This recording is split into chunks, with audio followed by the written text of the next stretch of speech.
Hey guys, welcome back. I'm Indie Pride from Milk and Cookies Total War, and the next race pack for Total War Warhammer and the pre-order bonus will be revealed tomorrow with a fully rendered cinematic trailer.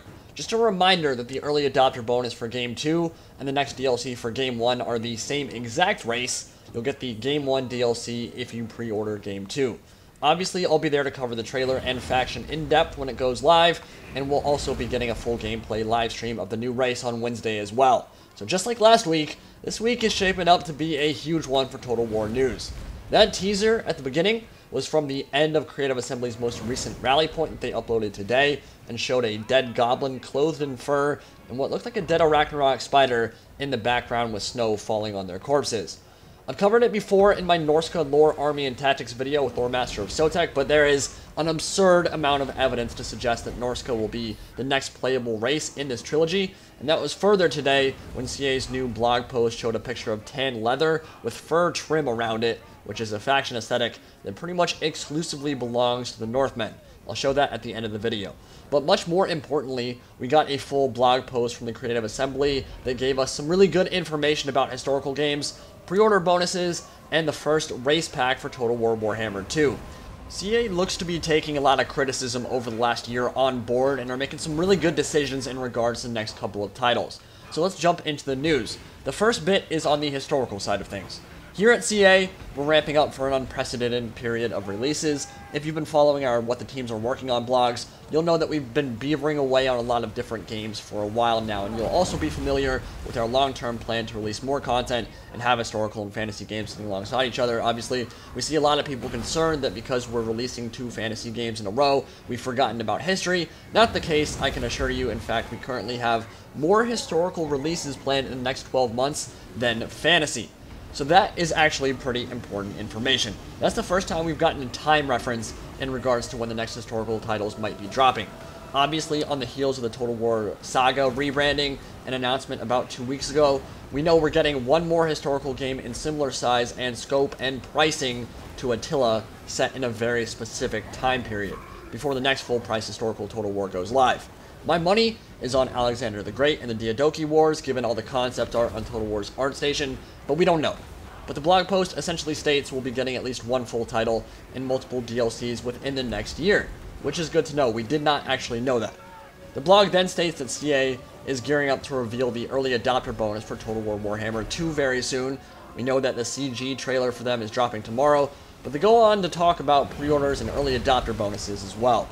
Creative Assembly likes to make a distinction between those two things, which from a marketing perspective makes a lot of sense. Obviously, pre-order bonus is a very loaded phrase and has grown to engender a very negative connotation over the last few years. So from a marketing and a business perspective, moving away from that word makes a lot of sense, but it is just PR talk. Obviously, it's still a pre-order bonus. It's a bonus you receive for pre-ordering the game. Thankfully, on the heels of the Chaos Warriors backlash, CA has made quite a few moves that instantaneously made that whole situation a lot more customer friendly, and they seem to be continuing those into Game 2. So, for one, you can buy the game up to a week after launch and still get the race pack for free, which is a pretty substantial grace period. Again, CA is planning to give review sites and YouTubers like myself early access to the game so that we can post our reviews and impressions and full gameplay before it even goes live.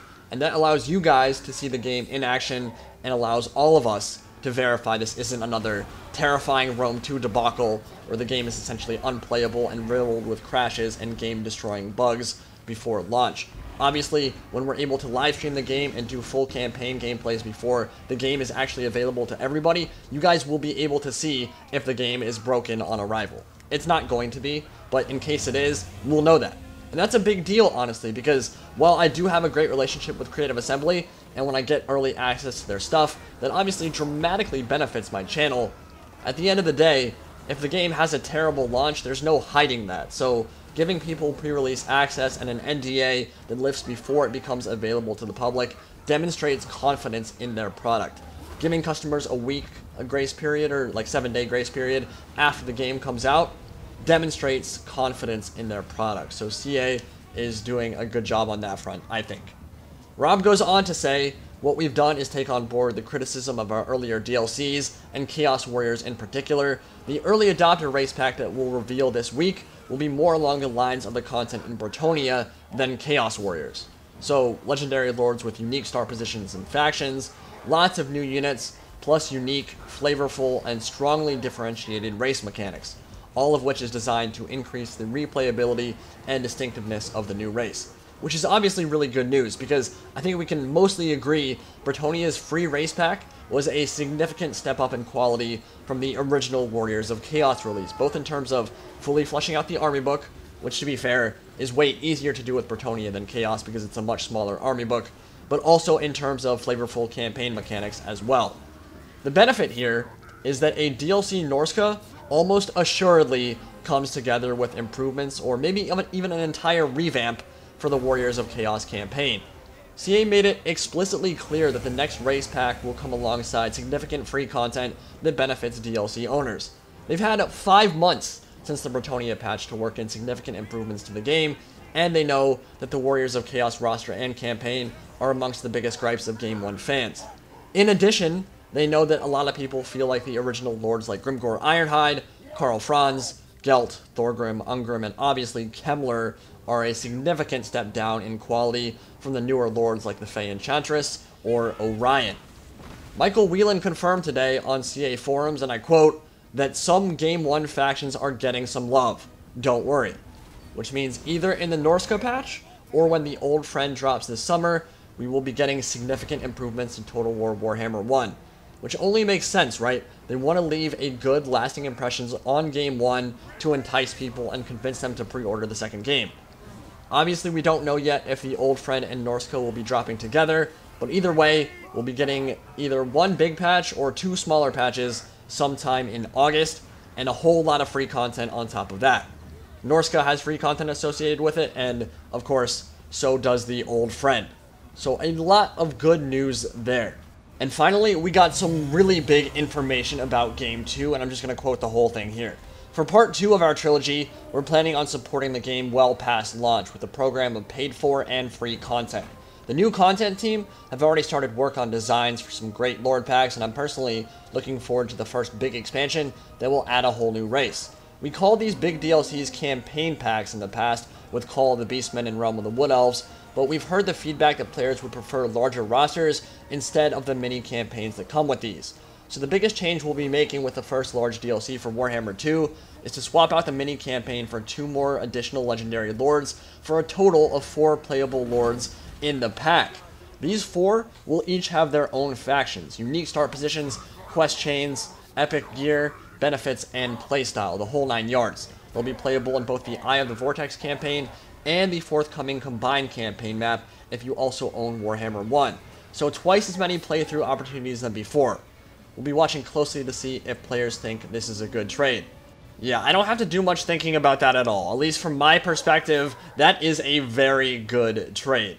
I did not particularly enjoy either the Realm of the Wood Elves nor the Call of the Beastmen campaign mini-campaigns themselves. They're essentially just a pale shadow of the overarching grand campaign with much less to do, less to conquer, less races to fight, and less content overall. They would have needed very heavy narrative and cinematic elements as well as co-op or head-to-head functionality, and the ability to play as either side of the conflict to make them worth it, I think, and we just didn't get any of that. I didn't like the implementation of the mini-campaigns in the race packs. I think they had great potential, but ultimately ended up just being very watered-down versions of the grand campaign experience. What I do like are full army rosters with a large selection of legendary lords to choose from. Thankfully, when CA saw how well their DLC and games were selling after the Call of the Beastmen, they ratcheted up that quality, and Realm of the Wood Elves ended up being one of the best DLCs they've ever done. No thanks to the mini-campaign. The army roster itself and the units were very high quality and awesome, but unfortunately, the mini-campaign probably prevented us from getting Nystra and Arahan, the Sisters of Twilight, or Drycha, Briar Maven of Woe, who would have been great Legendary Lord additions, and unfortunately we might never get to see them because that mini-campaign was in the DLC. Screw Erlof. He's boring as balls. He's a Glade Lord with a hawk. Like, honestly, who cares about that character? But CA has taken criticism of the weak Beastmen roster that's missing the Gorgon and Doombull and Chariot options, and realized that we as consumers, as a majority, would rather have full rosters to use on the Grand Campaign than more incomplete rosters with a separate standalone mini-campaign. So that's a super good move, and really bodes well for future DLC races like the Tomb Kings. Full roster and 4 unique lords for them is incredibly exciting. So speaking of Tomb Kings for just a second here, when they say the first major race pack for Total War Warhammer 2 will have 4 legendary lords and no mini-campaign, I do believe they're talking about Tomb Kings. From what we know about the map, knowing that Nehekara is in between the Southlands and Lustria, 2 locations we already know are confirmed to be in the campaign, they make by far the most logical sense to add as the first DLC race pack. Now, who would the 4 lords be for their campaign?